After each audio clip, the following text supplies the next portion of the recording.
எல்லாம் எப்படி இருக்கீங்க? இன்றைக்கி நம்ம மல்லிப்பட்டினம் ஹார்பருக்கு போயிருந்தாங்க. அங்கே வீசலை வீசி மீன் பிடிச்சது தான் பார்க்க போகிறீங்க இன்றைக்கி. என்னப்பா மீன் பிடிச்சிங்க? காட்டு பார்ப்போம். என்ன மீன் பிடிச்சிங்க?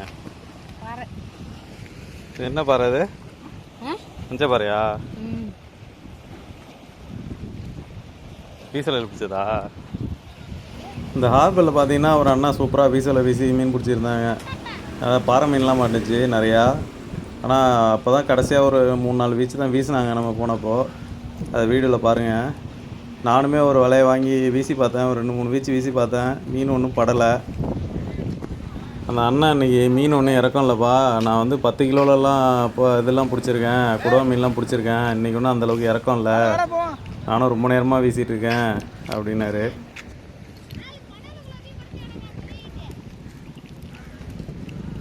என்ன பாறைண்ணா அது? முட்டை பாறையா?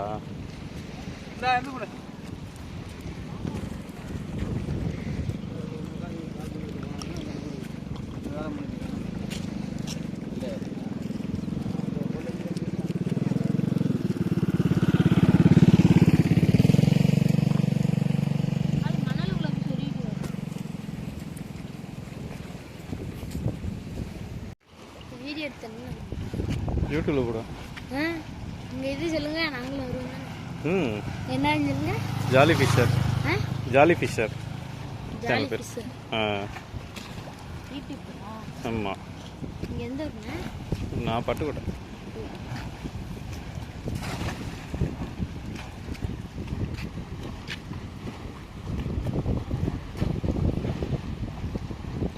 இந்த ஹார்பரில் எல்லோரும் தூண்டி போடுவாங்கன்னு எதிர்பார்த்தாங்க போனோம். ஏன்னா எப்போதுமே வந்து ஏகப்பட்ட பேர் இந்த ஹார்பரில் தூண்டி போட்டுருப்பாங்க. அதனால் சரி போடுவாங்க அப்படின்னு எதிர்பார்த்து தான் போனோம். ஆனால் யாருமே தூண்டில் போடல. ஆனால் இந்த அண்ணன் வலை வீசுறதை பார்க்க சூப்பராக இருந்துச்சு.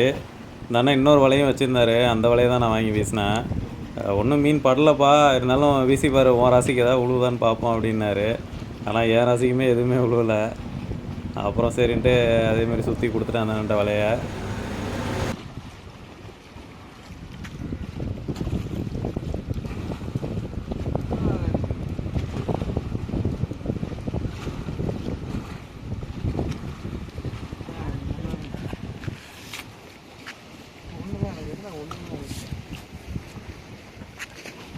இந்த பாருங்கள், இதுவும் பாறை மீன் தான்.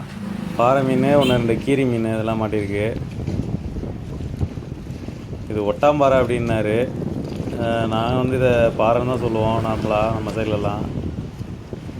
ஒவ்வொரு ஏரியாவுக்கும் ஒவ்வொரு நேம் இருக்கும். அவங்க ஏரியாவில் இது ஒட்டாம்பாறை அப்படின்னாரு.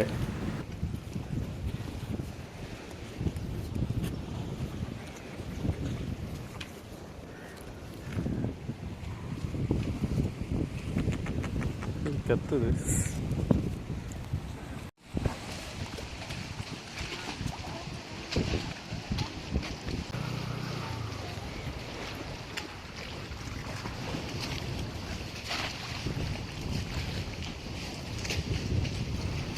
அந்த அண்ணன் கிட்டத்தட்ட காலையிலேருந்து வீசியிருக்கேன் அப்படின்னாரு.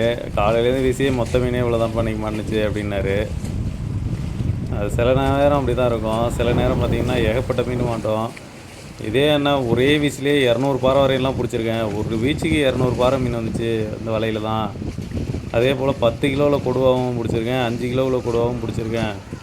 அதெல்லாம் நேரத்தை பொறுத்து தான் அப்படின்னாரு.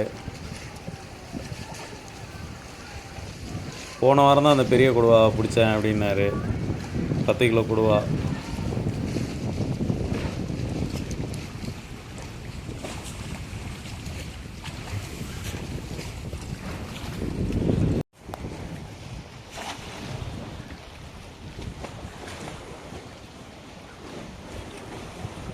ஏன்னா எங்கேயோ சிக்கிச்சு போல மணி.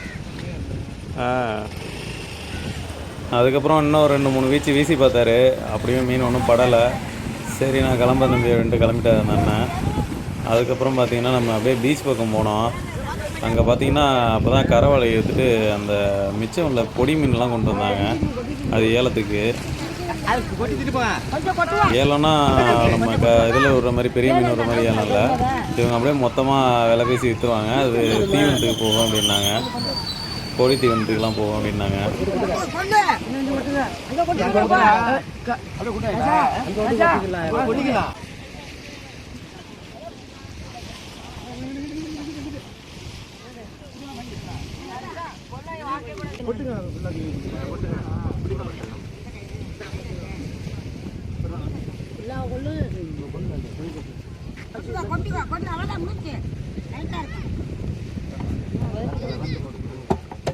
கேனை போட்டிலே போடுங்க. கரண்ட்டை கொடுங்க. இது உள்ள லாஞ்சில் உள்ளது. அதுக்கப்புறம் பார்த்தீங்கன்னா இதை வாங்கிட்டாங்க. 44 கிலோ இருந்துச்சு. 4 கிலோ தள்ளிட்டு 40 கிலோ பண்ணி கிலோ 10 ரூபான்னு எடுத்துக்கிட்டாங்க. கிலோ 10 ரூபான்னு எடுத்து இவங்க 12 ரூபான்னு கொடுத்துருவேன் அப்படின்னாங்க. அதில் இந்த காராம்பொடியெல்லாம் இருந்துச்சு, காராம்பொடி நெத்திலிலாம் இருந்துச்சு. அதெல்லாம் தனியாக பிரித்து எடுத்து கருவாடு போட்டுருவோம்ப்பா அப்படின்னாங்க.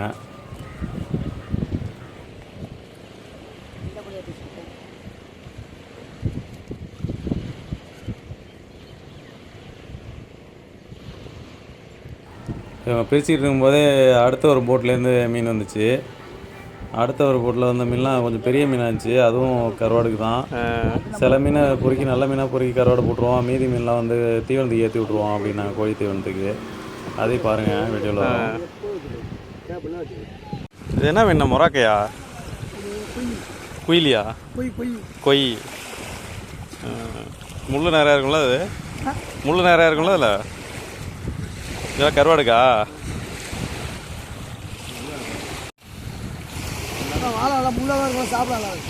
தெரியும் தெரியும்.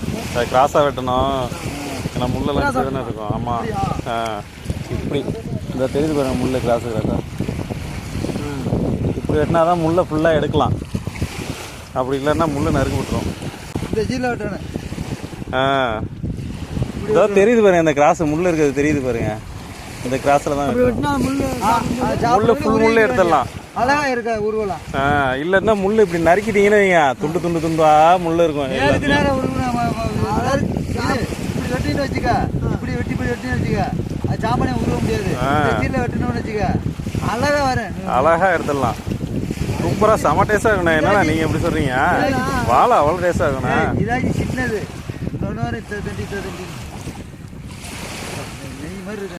நாங்கள் 10 எடுக்கிறேன், 12 ரூபா கொடுக்குறேன்.